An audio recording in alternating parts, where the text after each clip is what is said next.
দুঃখ দরিদ্রতায় ভরা সমাজের দুঃখ দূর করার জন্য সর্বদা চেষ্টা করবি। তোরা যদি দীর্ঘায়িত হতে চাস তাহলে তোদের সদাচারী, শ্রদ্ধাশীল, ঈর্ষাহীন, সত্যবাদী ও সরল স্বভাবের হতে হবে। দিন দরিদ্র অসহায় মানুষের হাতে যখন যা দিবি তা আমিই পাব, আমিই গ্রহণ করব।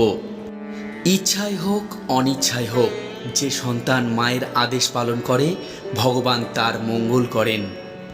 বিদ্যা, তপস্যা, ইন্দ্রিয় সংযম ও লোভ পরিত্যাগ ছাড়া কেউ শান্তি লাভ করতে পারে না।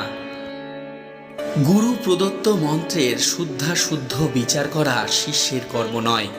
গুরু যা বলছেন তা বিনা দ্বিধায় জপ করে যাওয়াই শিষ্যের কর্তব্য। ক্রোধ ভালো, কিন্তু ক্রোধান্ধ হওয়া ভালো নয়।